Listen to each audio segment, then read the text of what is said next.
Welcome back to Rank Like a King, where the legends deliver the final verdict.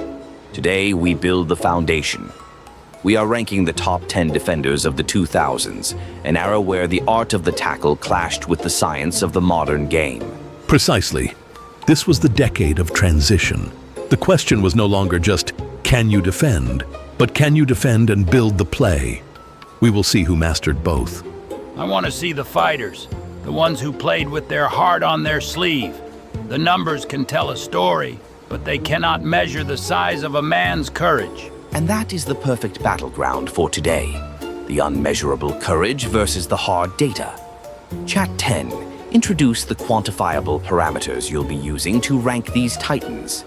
My model is based on 4 key quantifiable metrics from the 2000-2009 decade. 1. Trophies and titles score, weighting major, international and club honours. 2. Peak individual honours, based on Ballon d'Or rankings and major awards. 3. Era consistency measured by selections in Teams of the Year. And 4. Defensive impact, an analysis of their team's low goals conceded numbers in key seasons. The numbers are set. The legends are ready. Let's begin the countdown with the player who lands at number 10. At number 10 with a final data score of 70 from England, Ashley Cole. A fantastic player, fast, tenacious, and very difficult to play against one-on-one. He was a complete fullback, as good attacking as he was defending. Pelé mentions his completeness. Chat 10, Cole kicks off our list, so his numbers must be solid but not spectacular. Where did he score lowest in your model? His lowest score was in peak individual honours with a 5 out of 10. He was never a serious contender for the Ballon d'Or, which was common for fullbacks in that era. Of course, because these awards are for the artists, the ones who score the goals. But he was a key part of that Arsenal team, the Invincibles. That is a legacy bigger than any individual award. That's a great point, Diego. Chat 10, did his team's success show up elsewhere in the data? What about his era consistency? Yes, his consistency score was a solid 6, boosted by being named in the UEFA Team of the Year twice in this decade. His trophies score is a respectable 7, reflecting multiple Premier League and FA Cup wins. And that is the point. He was not a flashy player who won big individual awards, but his consistency proves his tactical genius. To be selected as the best in your position year after year, that is the true mark of a world-class player. A consistent performer who perhaps lacks that one peak moment of individual recognition. A fitting start. Now, let's move to a player of a completely different style. Chat 10, who is at number 9. At number 9, with a final data score of 72 from Argentina, Walter Samuel. El Muro! Yes, a true Argentinian warrior. Forget consistency. Forget awards. This man was about one thing: stopping the striker by any means necessary. Diego speaks of his pure defensive ability. Chat 10, does your defensive impact score back that up? How solid were his teams? Affirmative. Walter Samuel's highest score is an 8 out of 10 in defensive impact. The Roma team that won Serie A in 2001, with him as the defensive pillar, had the best defensive record in the league. His teams were consistently difficult to score against. And that is a perfect example of data telling the right story. His defensive impact is high, an 8, but his scores for individual honors and consistency are lower, both a 5. This tells you he was a specialist, a world-class destroyer, but less complete than others higher on this list. When you played against him, you didn't care about his awards, you cared about your ankles. He was strong, intimidating, and his timing was perfect. For a striker, a player with a high defensive impact is the one you fear the most. The numbers confirm the eye test, a specialist destroyer whose impact was undeniable. 2 defenders in, and the battle between quantifiable data and the legend's philosophies is already perfectly clear. The foundation is laid, but the titans who scored high in every single category are still to come. We started with the consistency of Ashley Cole and the raw impact of Walter Samuel, 2 specialists who excelled in their roles. Now we climb higher up the data-driven mountain to find the players who combined brute force with surprising accolades. Chat 10, who is the defender at number 8? At number 8, with a final data score of 76 from the Netherlands, Jaap Stam. The Beast! Ha! Look at the size of him. His defensive impact was that strikers would see him in the tunnel and suddenly feel a small injury. A true monster. A physical specimen for sure, but his data score of 76 is a step up. Chat 10, where did he outperform the previous 2 defenders in your model? The significant jump is in peak individual honours, where he scores an 8 out of 10. This is due to being named UEFA Club Best Defender of the Year twice consecutively in this decade, a rare achievement. That is very interesting. It shows that people recognized his quality. He was not just a big, strong man, he was an intelligent defender, especially when he went to Italy. He learned to read the game better. And that's the key. The data shows an 8 in individual honors, but a 6 in era consistency. This tells the story of a player who had an incredibly high peak of performance for 2 or 3 seasons, even if he wasn't in the team of the year every single year. The data confirms he was, for a time, considered the absolute best. A player whose peak was recognized as the best in the world. A powerful argument. Now, let's move from a titan of peak performance to a master of consistency. Who is at number 7? At number 7, with a final data score of 81 from France, Lilian Thuram. Thuram, the professor. His data score is higher because he was the definition of consistency. He could play right back or a center back at a 9 out of 10 level for a decade straight. He was never spectacular, but he was never, ever bad. Chat 10, does your data reflect that consistency? Where does he score highly? Yes, Thuram's scores are remarkably balanced. He scores a 7 in individual honours, a 7 in era consistency, and an 8 in both trophies and titles and defensive impact. This lack of a low score is what places him high on this list. His base level was world class. He was the security of that great French team. He won the Euros in 2000 and was the best defender at the 2006 World Cup. To perform at that level for your country for so long, that is true greatness. The consistency is everything. A great professional, a champion, very serious. You see the numbers are all good, 7s and 8s. A very reliable player, but sometimes you need a 10 in passion, a 10 in madness. This is what the numbers cannot measure. A fantastic point from Diego. Thuram is the embodiment of high-level consistency. Now, we reach the halfway point.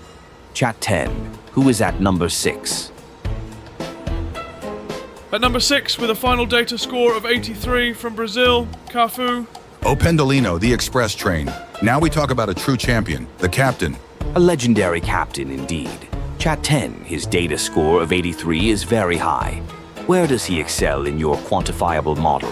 Cafu's profile is dominated by his score in trophies and titles, where he receives a perfect 10 out of 10. Being the captain of a World Cup winning team is a unique achievement on this list. He also won Serie A with 2 different clubs and the Champions League in this decade. And this is where the data can be interesting. His trophy score is a 10, but his defensive impact score is a 7. This tells the story perfectly. Was he the best pure one-on-one defender? No. But was he part of the most successful teams and a fundamental reason for their success? Absolutely. He is the only player to play in 3 World Cup finals. This is not a statistic, this is history. He was a leader who made his entire team better. That is worth more than any number. A player whose legacy is written in gold. The numbers confirm his status as a serial winner. We have now crossed the halfway mark, and the scores are only getting higher. The absolute legends are next. We have crossed the halfway point. The scores are climbing, and we now enter the territory of the undisputed kings. These are the players who didn't just excel in 1 or 2 areas, they dominated across the entire data model. Chat 10 kick off our top 5 with the player at number 5. At number 5, with a final data score of 84 from Brazil, Roberto Carlos. The cannon, of course. If Cafu was the engine, Roberto Carlos was the explosion. It is only right that they are side by side in this ranking. His data score is just a single point higher than his countryman. Chat 10, what gives him that slight edge in your quantifiable analysis? The difference is marginal and comes down to individual recognition. Roberto Carlos scores an 8 in peak individual honours and a 9 in era consistency, both slightly higher than Cafu.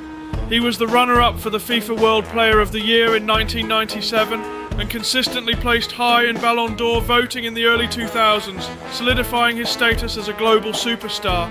And this makes perfect sense. He was more of a spectacle.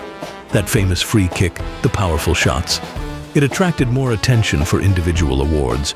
But like Cafu, his defensive impact score is lower, a 6. They were revolutionary attackers, but not pure defenders. The data shows this perfectly. A global icon whose individual fame gives him the statistical edge. Now for number 4, a player whose data profile is completely different. A true defensive heart. At number 4 with a final data score of 86 from Spain, Carles Puyol. The Lion, Tarzan. Finally, a player whose best number is his heart. You cannot measure this with a machine. His courage, his desire. He is the soul of a defender. Diego speaks of his unmeasurable qualities, but his data score of 86 is immense. Chat 10. Where does a player like Puyol excel in your cold, hard numbers? Carles Puyol is a case of sheer impact and winning. His highest scores are a 9 in trophies and titles, thanks to multiple Champions League and La Liga wins with Barcelona, and a 9 in defensive impact. When he was on the pitch, his team simply did not concede goals. His leadership directly translates into a quantifiable defensive solidity. He was the perfect captain for that Barcelona team. He was the warrior who allowed the artists to play. He won everything. A true champion whose value is proven by the success of his teams. A leader whose impact is clearly reflected in the data. We have now reached our podium. The 3 greatest defenders of a generation. Chat 10. Who is our bronze medalist?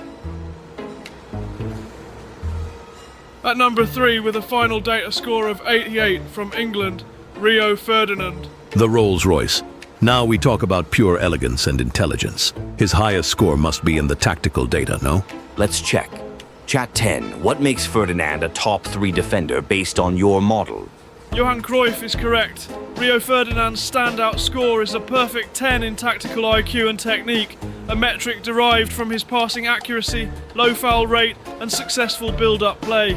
He was the prototype of the modern ball-playing defender. Combined with high scores in trophies and error consistency, both an 8, his profile is exceptionally well-rounded. The data confirms his legendary status as a complete modern defender.